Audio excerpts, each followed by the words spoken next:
지난번 우리는 히브리서 10장 19절에서 25절까지 해서 그리스도인의 특권과 의무에 대해서 말씀을 드렸습니다. 그리스도인들이 가지는 두 가지 특권은 하나님과 교제할 수 있다는 것이고, 다른 하나는 우리를 돌보시는 대제사장을 우리가 가지고 있다는 것입니다. 이 특권을 가진 성도는 세 가지의 의무를 행해야 합니다. 믿음으로 하나님께 나아가야 하는 것이고요, 신실한 분에 대한 소망을 가지는 것이고, 마지막으로 사랑과 선행으로 예배를 격려하는 일입니다. 이제 히브리서 10장 26절에서 31절, 오늘 읽었던 본문은 왜 그렇게 해야 하는지에 대한 이유를 설명해 주고 있습니다. 왜 특권을 가진 그리스도인들은 의무를 행해야 하느냐 하는 것입니다. 그 이유는 의무를 행하지 않을 때에 배도의 길에 되기 때문이고요, 배도의 길을 갈 때에 하나님의 무거운 심판이 있기 때문에 그렇습니다. 오늘 우리는 하나님의 심판과 하나님의 심판이 임하는 이유에 대해서 설명해 보겠습니다. 히브리서 저자는 지금 청중들에게 경고하고 있습니다. 그 경고는 죄를 지으면 속죄의 제사를 더 이상 드릴 수 없다입니다. 이 청중은 누구일까요? 26절에 우리라고 하는 표현을 하고 있고, 진리에 대한 지식을 받은 사람으로 표현하고 있습니다. 26절을 제가 읽어봅니다. 우리가 진리에 대한 지식을 얻은 뒤에도 짐짓 죄를 짓고 있으면 속죄의 제사가 더 이상 남아있지 않습니다. 여기서 우리는 진리에 대한 지식을 받은 사람을 의미하는데, 다른 말로 말을 하게 되면 믿는 성도인 그리스도인들을 지칭합니다. 그렇다고 한다면 진리에 대한 지식을 받았다는 말은 어떤 의미냐는 거예요. 이 의미를 이해하기 위해서는 히브리서 6장 11절과 14절의 내용을 이해해야 합니다. 6장에 보게 되면 청중들에게 이제 저자가 멜기세덱에 대해서 설명하려고 해요. 그러다가 이제 설명하려고 하다가 그만두어 버립니다. 이유가 뭐였냐면은 그들은 단단한 음식을 먹고 교사가 되어야 하는데도 불구하고 아직 젖을 먹는 수준에 머물러 있었기 때문입니다. 다른 말을 하면은 영적 어린아이의 수준에 머물러 있었기 때문에 멜기세덱에 대한 이야기를 하려고 하니까 도저히 이해를 할 수 없어서 그만두었습니다. 그래서 저자는 이제 6장 13절부터 10장 18절까지 이 멜기세덱이 누구이고 멜기세덱의 계통을 따른 제사장이 얼마나 위대한지를 지금 조목조목 설명해 주고 있습니다. 이것을 설명하다 보니까 레위 계통의 대제사장과 레위 제사의 한계를 이야기하지 않을 수가 없었어요.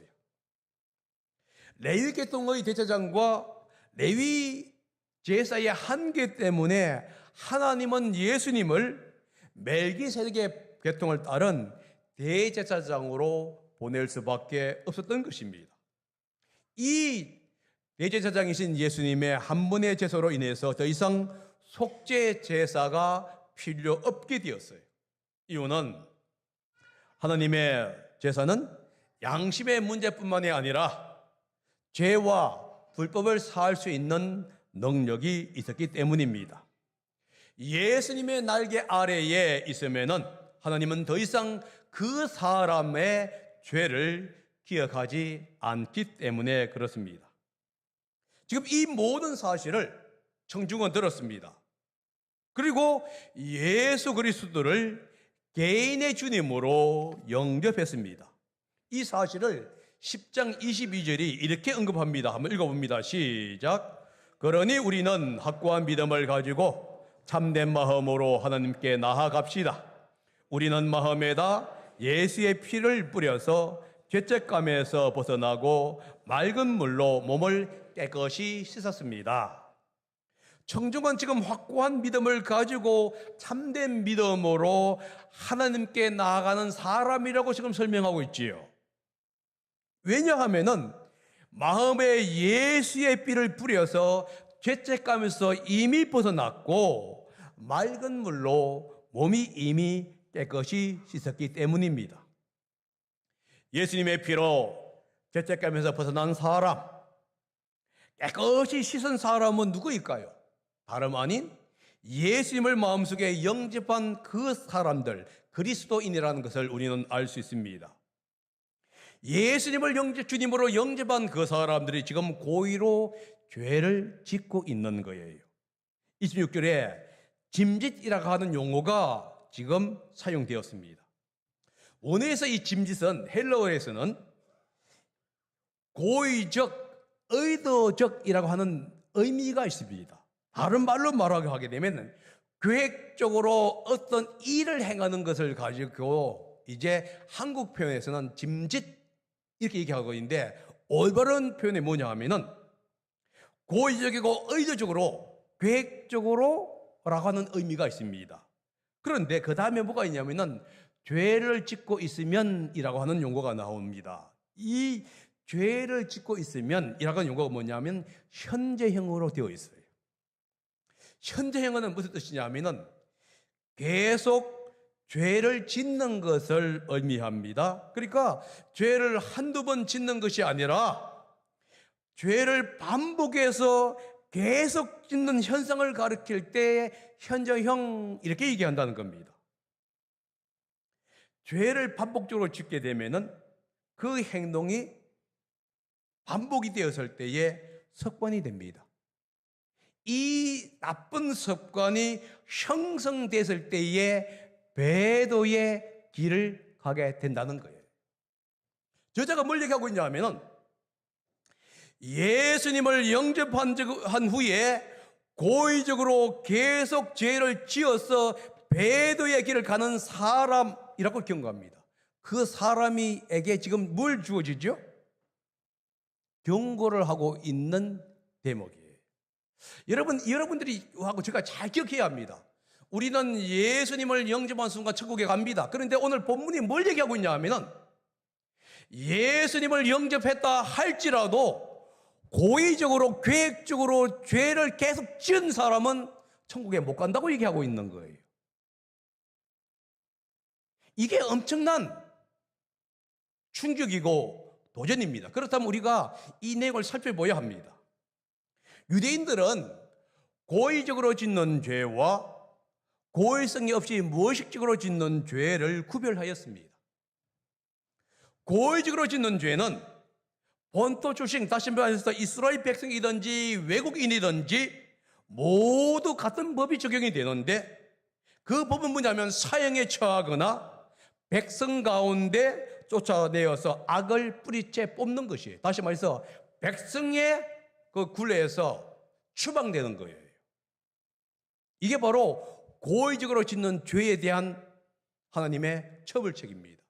이것을 지금 속건죄일 경우, 다시 말해서 하나님의 것이나 사람의 것을 소홀히 피해를 입혔을 때에 적용하면 어떤 일이 벌어지냐 하면은 고의적으로 짓는 죄와 고의성이 없이 짓는 죄를 지금 구별하고 있는데, 무의식적으로 죄를 지었을 때에, 다시 피해를 입혔을 때에는 원 가격의 20%를 더해야 합니다. 만약에 1,000만 원짜리 물건에 피해를 주었다고 한다면 20%라면 200만 원이 됩니다. 그러면은 1,200만 원을 갚아야 해요. 만약에 1억짜리를 지금 상대방의 물건에 어떤 것에 하나님의 것에 피해를 입었다고 한다면은 20%인 2천만 원이니까 1억 2천만 원을 배상을 해야 하는 것이 내가 죄를 무의식적으로 의도하지 않고 지은 죄에 대한 보상이에요. 그런데 고의적으로 죄를 지었을 때는 4배에서 5배의 배상을 해야 합니다. 그러니까 만약에 1,000만 원을 내가짜리 물건을 내가 피해를 입었다, 고의적으로 키워야면 4배에서 5배인 4천만에서 5천만 원을 배상해야 되고요. 1억일 경우에는 4억에서 5억을 배상을 해야만이 그 사람이 죄에서 해결되는 거예요. 어떻게 볼 수 있느냐? 여러분, 세리장 삭개오가 예수님을 만난 후에 자신이 남의 것을 강탈한 것에 대해서 4배를 갚겠습니다, 이렇게 얘기를 합니다. 왜 그러냐 하면은 이 삭개오가 세리장으로 있으면서 고의적으로 더 많은 세금을 부과한 후에 거기서 자기가 갈취했기 때문에, 죄를 지었기 때문에 지금 삭개오가 뭘 얘기하느냐? 내가 다른 사람의 재물을 탈취한 것을 4배를 갚겠습니다, 이렇게 고백한 것이에요. 여기서 보듯이 고의적으로 짓는 죄는 고의성이 없이 짓는, 무의식적으로 짓는 죄보다 더 무거운 처벌을 받게 된다는 것을 알 수 있습니다. 그러면은 예수님을 영접한 후에 고의적으로 죄를 지었을 때에는 더 무거운 처벌을 받는다는 것을 지금 얘기해 주고 있는데, 그러면은 예수님을 영접한 후에 고의적으로 받는 죄가 뭐냐는 거예요. 고의적으로 짓는 죄가 뭐냐는 거예요. 여러분, 이 죄는 일반적인 죄를 언급하는 것이 아닙니다. 여기서 말하는 죄가 뭐냐? 복음을 거절하는 죄를 얘기해 주고 있어요. 자, 히브리서 6장에서부터 10장까지는 뭘 얘기한다고 했습니까? 예수님께서 대제사장이심과 동시에 그분의 사역, 그리고 그분의 제사의 효력에 대해서 얘기한다고 얘기했습니다. 이 설명을 하면서 뭘 얘기하고 있냐면은 고의적으로 짓는 죄, 이렇게 얘기하고 있지요. 다시 말해서 예수님의 십자가의 사역을 고의로 부정하는 죄를 얘기한다는 거예요. 실수로 무의식적으로 우리는 복음을 부정할 수는 있어요. 만약에 누군가 나에게 칼을 대면서 예수님 부정해라 하면은 이거 순식간에 얼떨결에 할 수가 있습니다. 그런데 지금 여기서 말을 하고 있는 것은 뭐냐? 그게 아니라 의도적으로 예수님의 십자가의 보혈을 지금 거부하는 것을 얘기합니다. 의도적으로, 그리고 현장에 있는 것처럼 계속해서 복음을 부정하고 예수님의 십자가를 부정하는 그 죄를 지금 할 때에 이 얘기를 하고 있는 거예요. 이렇게 예수님을 영접한 후에 고의적으로 자신을 구원한 예수 그리스도를 부정하면 그 결과가 어떻게 되지요? 26절 하반절과 28절에 이렇게 얘기합니다. 속죄의 제사가 더 이상 남아있지 않습니다. 남아있다고 예상할 수 있는 것은 무서운 심판과 반역자들을 삼킬 맹렬한 불뿐입니다. 이렇게 얘기하고 있어요. 복음을 받아들인 후에 예수님의 십자가를 거절한 사람에게는 더 이상 속죄의 제사가 남아있지 않습니다. 대신 무거운 심판인 불의 심판만 있다는 거예요. 여러분도 우리가 얘기했지요. 예수님의 십자가는, 예수님의 한 번의 속죄는 더 이상 제사가 필요 없다고 얘기한 거예요. 그렇죠? 그렇기 때문에 우리가 예수님께 나아갑니다. 그런데 예수님을 영접한 사람이 다시 예수님의 십자가를 거절하는 것, 이것은 더 이상의 속죄가 필요 없다는 거예요. 그러니까 여러분, 우리가 정확히 이해해야 합니다. 일반적인 우리가 죄를 짓는 것을 얘기하는 게 아니에요. 예수님의 십자가의 능력과 십자가의 보혈을 의지적으로 고의적으로 계속 부인했을 때에 그 사람은 생명책에서 재버린다고 하는 그 엄청난 이야기를 하고 있는 거예요. 그러면 뭐라 하냐면 더 이상 그 사람은 속죄의 제사가 필요 없고 남아있는 것은 불의 심판만 있다. 다시 말해서 무서운 심판과 반역자들을, 자기를 배반한 배도에게 주어지는 맹렬한 심판만 있다, 이렇게 말씀하고 있는 것이에요.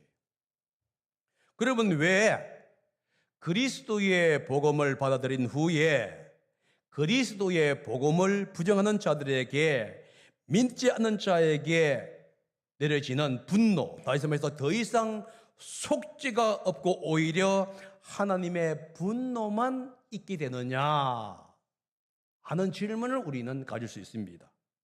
그 질문에 대해서 두 가지 이유를 지금 28절에서부터 31절까지 얘기합니다. 첫 번째는 뭐냐? 모세보다 더 위대한 예수님을 그들이 거절했기 때문이다 라고 하는 거예요. 자, 보십시다. 28절과 29절입니다. 성경은 이렇게 얘기합니다.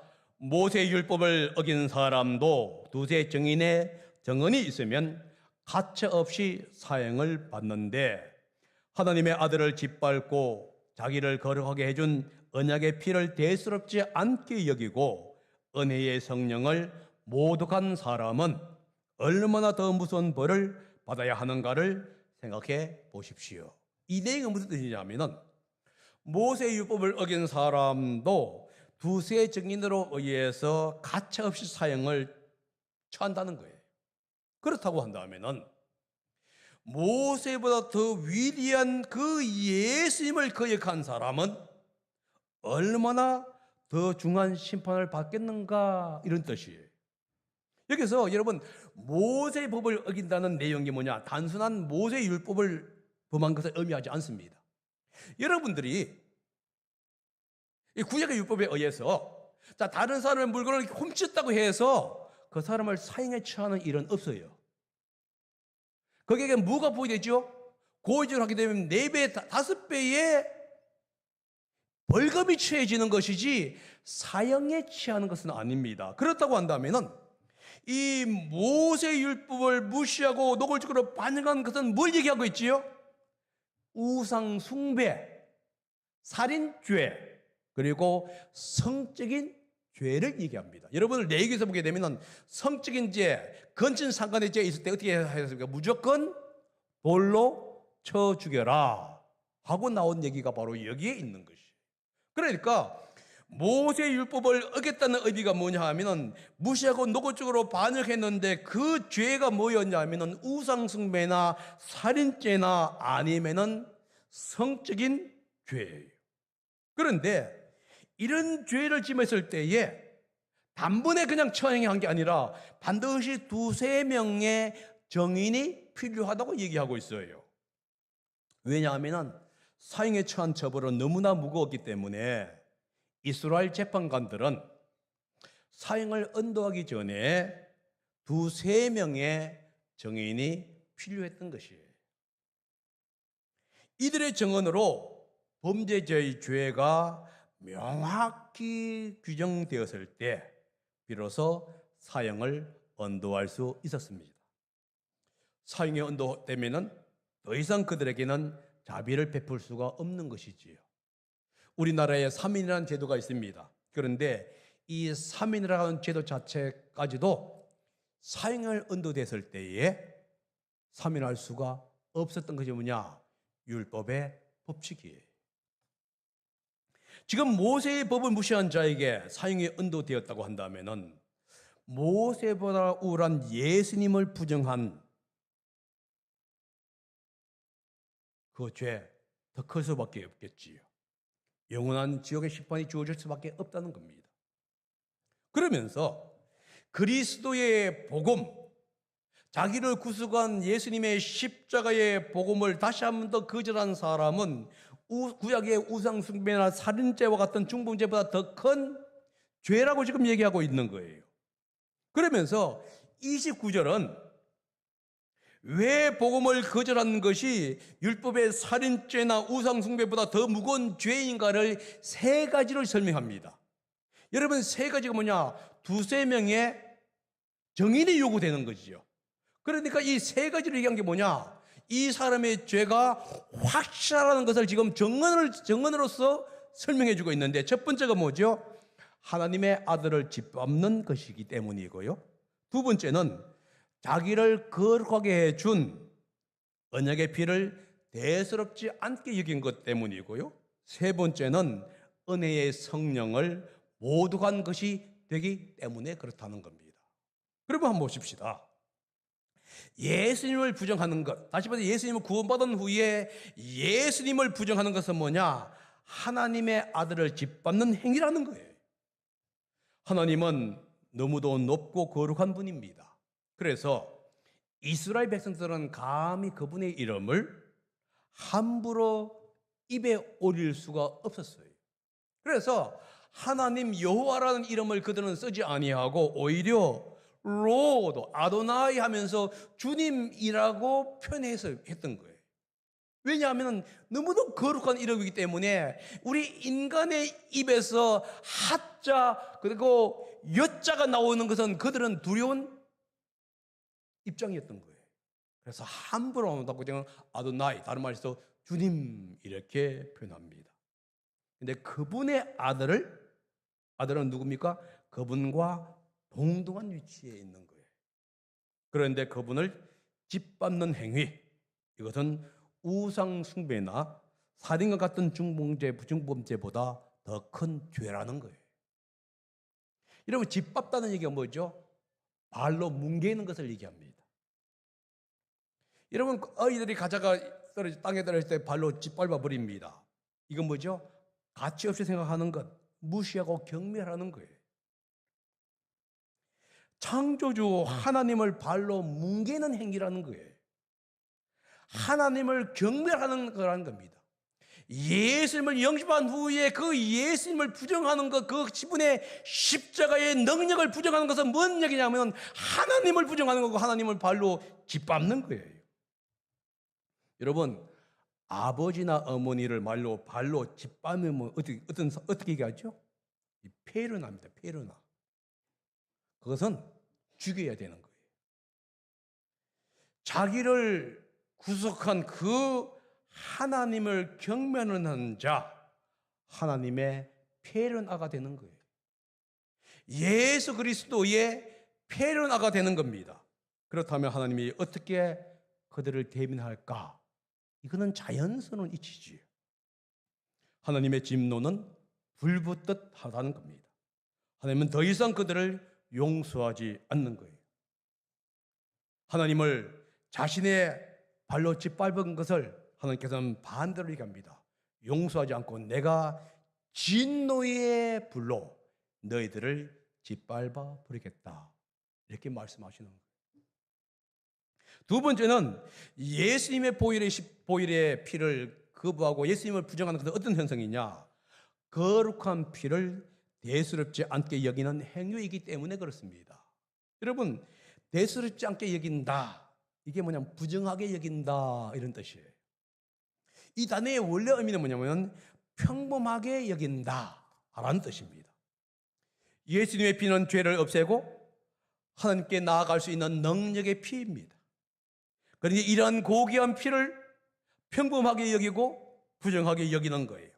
마치 항소나 염소의 피와 같은 수준으로 간주해 버렸다 하는 것이에요.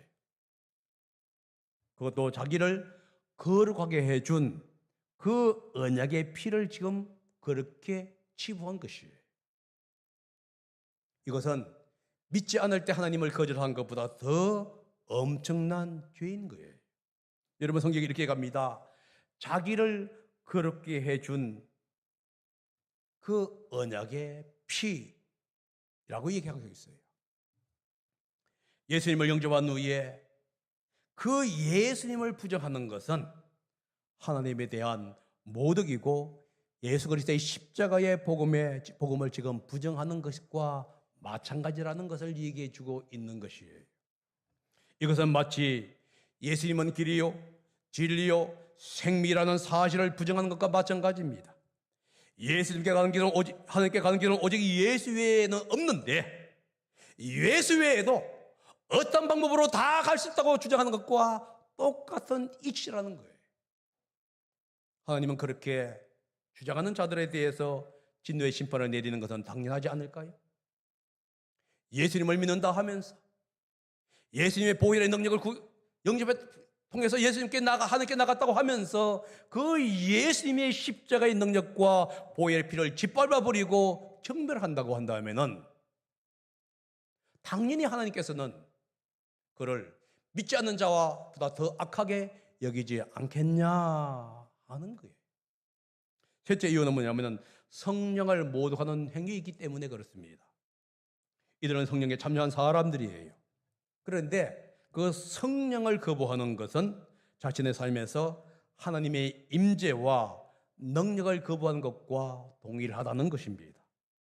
마음에서 하나님을 쫓아내는 행위인 것이에요. 예수님은 이렇게 얘기합니다. 누구든지 인자를 거슬러 말하는 사람은 용서를 받겠으나 성령을 거슬러 말하는 사람은 이 세상에서도 오는 세상에서도 용서를 받지 못한다 라고 얘기했습니다. 그런데 이 성령을 오늘 본문에 뭐라고 했냐면은 은혜의 성령 이렇게 얘기하고 있어요. 은혜의 성령. 무슨 뜻입니까?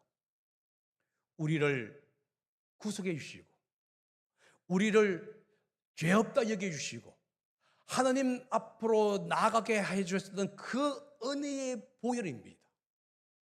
그 보혈을 통해서 하나님의 십자가 앞에 나아갔던 그들이 이제는 뭘 하고자 하면 자기를 구성한 그 보혈의 능력, 성령의 능력을 거절해 버리는 거예요. 모욕합니다. 멸시하고 있는 거예요.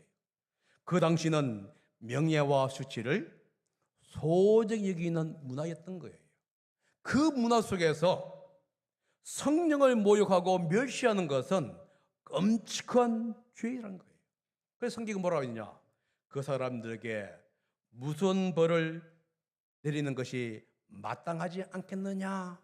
이렇게 선포하고 있습니다. 그리스도의 복음을 받아들인 후에 부정하는 것은 끔찍한 죄입니다. 그러기에 하나님은 더 이상 그 사람들에게 속죄가 없다고 얘기하는 거예요. 더 이상 그들은 구제할 길이 없다고 얘기하는 겁니다.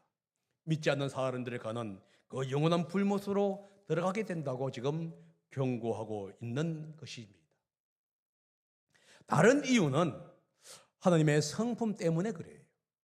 자, 30절과 31절입니다. 다 같이 한번 읽어봅니다. 시작. 원수를 갚는 것은 내가 할 일이니 내가 갚아주겠다 하고 말씀하시고 또 주님께서 그의 백성을 심판하실 것이다 하신 분을 우리는 알고 있습니다. 살아계신 하나님의 징벌하시는 손에 떨어지는 것은 무슨 일입니다.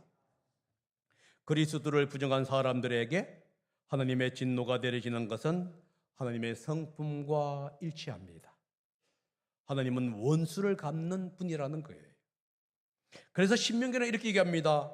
원수 갚는 것은 내가 할 일이니 내가 갚아주겠다. 하나님의 아들을 짓밟고 예수님의 피를 부정한 것으로 여기고 은혜의 성령을 멸시하는 자들은 하나님의 심판을 지금 경험하게 될 것이라고 지금 얘기하고 있는 것이에요. 이 세상에서 심판할 수 있는 분은 단 한 분입니다. 하나님밖에 없어요. 그러면 우리에게 요구되는 것은 뭐냐? 용서라고 하는 두 단어입니다. 여러분 용서를 오해하시기 마시기 바랍니다. 용서란 것이 뭐냐? 내가 심판하는 것을 하나님의 심판의 손에 맡기는 것을 가리켜서 용서라고 하는 거예요. 그러니까 내가 그 사람을 원수를 갚아야 합니다. 그런데 그 원수 갚는 것을 하나님의 손에 맡기는 거예요. 하나님, 당신이 심판하십시오 하는 것을 가르쳐 성경이 뭐라 부르냐? 용서라고 하는 용어로 사용된다는 것이에요. 하나님은 자기 백성들을 심판하시는 분이에요. 하나님은 자기 백성까지도 심판하시는 분이라고 한다면은 독생자 예수님을 부정하는 사람을 심판하지 않을 수 있을까 생각해 보시게 합니다. 하나님의 백성이 하나님을 따를 때 하나님은 그들에게 진노를 부부었습니다. 그런데 예수님을 영접했다고 하면서 그 예수님을 부정하고 십자가를 부정한다면은 하나님은 당연히 그들에게 진노를 부을 겁니다. 이 진노를 아무도 피할 수 없습니다. 그래서 32절 이렇게 합니다. 살아계신 하나님의 징벌하시는 손에 떨어지는 것은 무서운 일입니다. 무슨 일입니다. 이 용어가 뭐냐면 구약시대 때 화 있을진저라고 하는 용어예요. 이것은 너무도 두려워서 감히 아무 말도 없는 벌벌벌 떨 때 이루어진 게 뭐냐면 화 있을진저. 사람에게 심판을 받는 것이 낫지 하나님의 심판의 손에 떨어지는 것은 여러분 피해야 합니다. 그래서 예수님은 마태복음에서 이렇게 얘기합니다. 몸은 죽을지라도 영혼을 죽이지 못하는 이를 두려워하지 말고 영혼도 몸도 다 지옥에 던져서 멸망시키는 수 있는 분을 두려워하여라 라고 청중들에게 지금 당부하고 있었어요. 예수님의 자비를 받고 예수님의 은혜를 받은 그가 이제 받았던 은혜를 저버리고 고의적으로 예수님을 거부한다면 그들에게는 두려운 하나님의 심판, 화 있을 찐저가 선포될 수밖에 없다는 거예요. 그래서 이 땅에서 가장 무거운 죄가 뭐냐? 하나님을 거절하는 죄요. 예수 그리스도를 거절하는 죄입니다. 가장 피해야 할 죄가 바로 이 죄라는 거예요. 우리는 하나님의 자녀의 특권을 입은 하나님의 백성입니다. 하나님의 백성은 자연스럽게 믿음, 소망, 사랑을 실천해야 할 의무가 있습니다. 예배를 귀중히 여겨야 할 의무가 있는데 그 이유가 뭐냐?